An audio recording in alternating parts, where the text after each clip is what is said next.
আওয়ামী লীগ সরকারের পতনের পর থেকেই বেরিয়ে আসছে দলটির বড় বড় নেতাদের একের পর এক দুর্নীতি। এবার বেসরকারি বিশ্ববিদ্যালয় থেকে 10 কোটি টাকা সরানোর অভিযোগ উঠেছে সাবেক শিক্ষামন্ত্রী মহিবুল হাসান চৌধুরী নওফেলের বিরুদ্ধে। বেসরকারি প্রিমিয়ার বিশ্ববিদ্যালয়ের বোর্ড অব ট্রাস্টিদের চেয়ারম্যান থাকাকালে তিনি অনিয়ম করেন। প্রিমিয়ার বিশ্ববিদ্যালয়ের চট্টগ্রাম সিটি কর্পোরেশন কর্তৃক প্রতিষ্ঠার পর এ অনিয়ম ধরা পড়ে। একই সঙ্গে নওফেল বিশ্ববিদ্যালয়ের হিসাব থেকে অগ্রিম 3 কোটি টাকা তুলে নেন। প্রায় 6 মাস পর তা একটি তামাক কোম্পানির মাধ্যমে সমন্বয় করা হয়। বিশ্ববিদ্যালয়ের টাকা বিজয় টিভিতে কিভাবে গেল তা জানতে পারেনি চসিক কর্তৃপক্ষ। তবে প্রিমিয়ার বিশ্ববিদ্যালয়ের তৎকালীন কর্মকর্তারা জানান, শিক্ষামন্ত্রী বিজয় টিভির জন্য প্রিমিয়ার বিশ্ববিদ্যালয় থেকে টাকাগুলো 1 বছর মেয়াদে ঋণ নিয়েছিলেন। বিনিময়ে 15% সুদ দিতে সম্মত হয়েছিলেন।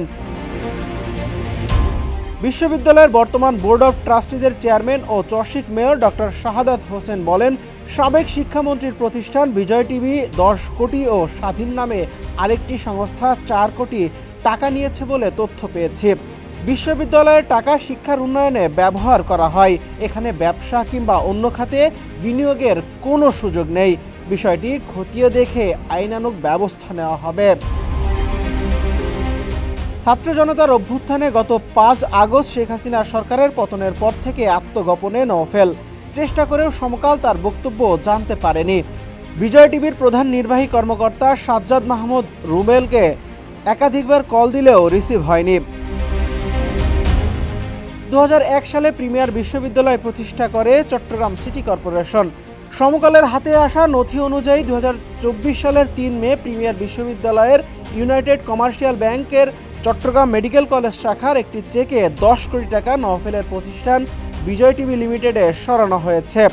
চেকে বিশ্ববিদ্যালয়ের উপাচার্য অনুপম সেন ও কোষাধ্যক্ষ অধ্যাপক তৌফিক সাইদের স্বাক্ষর রয়েছে।